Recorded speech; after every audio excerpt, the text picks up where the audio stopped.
अस्सलाम वालेकुम। आज हम बना रहे हैं मटर पुलाव। रेसिपी आपको पसंद आए तो इसे लाइक और शेयर ज़रूर करें। अगर मेरी चैनल पर आप नए हैं तो इसे सब्सक्राइब कर लें। सबसे पहले हमने एक पॉट में हाफ़ कप के करीब ऑयल ले लिया है और इसके अंदर एक मीडियम साइज़ की प्याज को स्लाइस करके ऐड कर दिया है।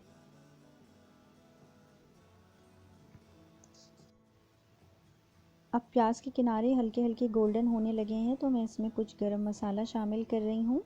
साबित गरम मसाला, इसमें मैंने 2 तेज़ पत्ते, एक काली बड़ी इलायची जो होती है वो, 2 छोटी इलायचियाँ शामिल की हैं, साथ ही एक बादियान का फूल शामिल किया है।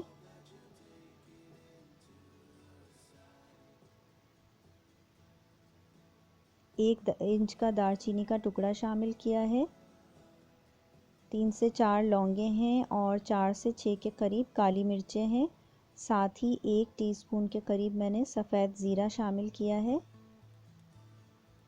इनको मिक्स करते जाएंगे। इस दौरान प्याज थोड़ी सी और गोल्डन हो जाएगी। अब हम इसके अंदर 1 टेबल स्पून के करीब अदरक लहसुन का पेस्ट शामिल करेंगे और इन्हें मिक्स कर लेंगे। इसके बाद मैं हस्बे ज़ायक़ा नमक शामिल करूँगी।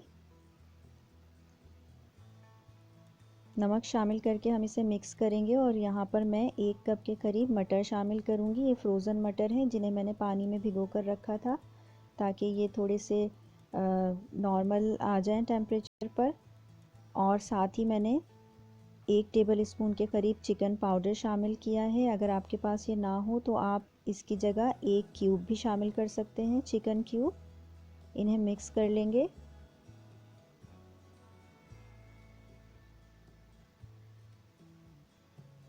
मिक्स करने के बाद मैं इसके अंदर 1 टीस्पून के करीब रेड चिली फ्लेक्स यानी कि कुटी हुई लाल मिर्चें शामिल करूंगी। ये ऑप्शनल है, अगर आप ना चाहें तो ना करें क्योंकि ये नॉर्मली हम ऐड नहीं करते हैं, लेकिन आज मैंने ये इसमें ऐड की हैं, इससे अच्छा सा फ्लेवर आ जाएगा।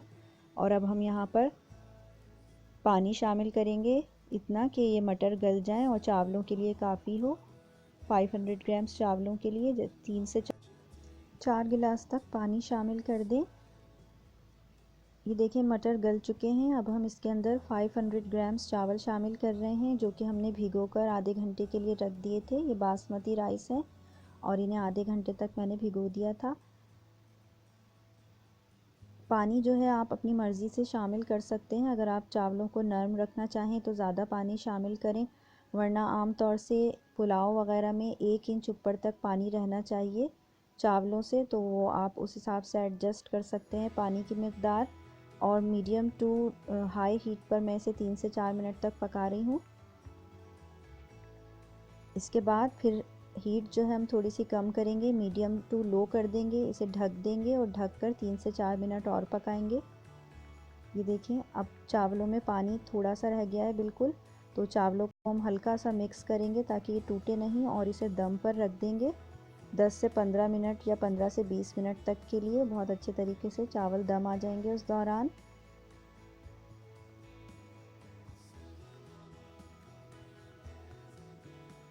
ये देखिए चावलों को दम आ गया है बहुत अच्छे तरीके से। इन्हें हम हल्का सा मिक्स कर लेंगे और मिक्स करके हम इन्हें डिश आउट कर लेंगे। बहुत ही मज़ेदार इस तरह से मटर पुलाव तैयार हो गया है। मटर पुलाव को मैंने डिश आउट कर लिया है। इस रेसिपी को ज़रूर ट्राई करें। अपना ख्याल रखिएगा। अल्लाह हाफ़िज़।